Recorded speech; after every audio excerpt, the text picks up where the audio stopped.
And thank you for joining me. So we're about to embark on our personal development discussions with the team, and in talking to some of our clients, it seems so many other organisations. And as this has come up in conversation a few times recently, I thought I'd do a post on it. So if I'm honest, I'm not a big fan of annual appraisals. I'm much more of an advocate for regular one-to-ones. I often find that appraisals can prove to be a negative experience for the employee, where people only take away the constructive feedback, however much positivity is given. Now, clearly feedback should also never be saved for just once a year, and appraisals, I think, can too easily become about the system or the process, losing sight of the value to the person. We all know that employee engagement drives the success of any organisation. Highly engaged employees are far less likely to leave their roles, and the companies with higher engagement report significantly higher profitability. The correlation between engagement and business success, I think, has been demonstrated repeatedly now. There's a Gallup survey that revealed that 70% of the variance in employee engagement can be attributed to the line manager alone, 70%. So a bad manager will pretty much trump your culture every time. I read that employees who have received meaningful feedback from their manager in the past week were 4 times more likely to be engaged at work. Frequent and constructive feedback given in the right way will nurture trusted relationships that should empower the employee and engage them. This is why I've implemented a regular one-to-one process everywhere I've worked. However, in focusing on one-to-ones, I'm aware there is a danger that we can only discuss the current state of play and miss the longer-term planning and aspirations.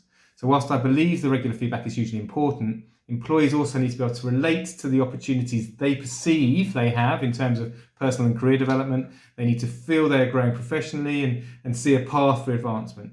Recognise that their job enables them to learn and develop new skills, and feel that they have a manager who is encouraging and supportive of their development. This is why we have a focused development conversation that sits alongside our one-to-ones.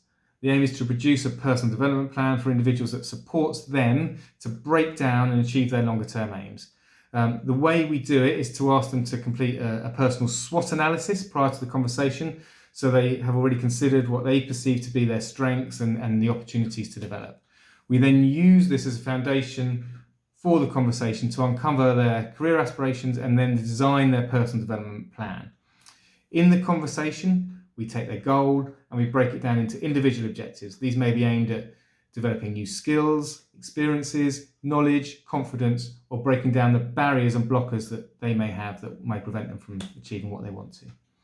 Even as a training company, we recognise the 70-20-10 ratio of learning. So often this isn't about sending people on a course, but more providing them with access to different experiences. That might be observing others, evaluating good and bad examples, researching and presenting back a topic, working in different areas, taking on added responsibility, working with a mentor, leading meetings, training others, modelling behaviours, working with others both internally and if possible in other organisations, etc., etc. The list goes on.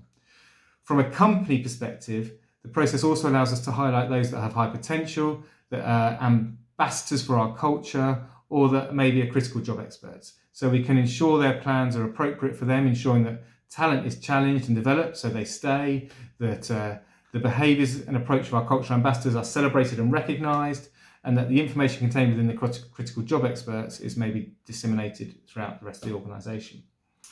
We then work with the individuals over the course of the year to review how they're getting on in delivering the plan.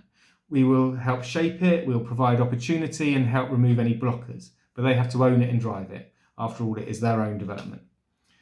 I would be really interested to hear how other organisations approach their career development planning, and also happy to pass on the templates or processes we use if that is of help to anybody. Look forward to hearing from you. Thank you very much for listening.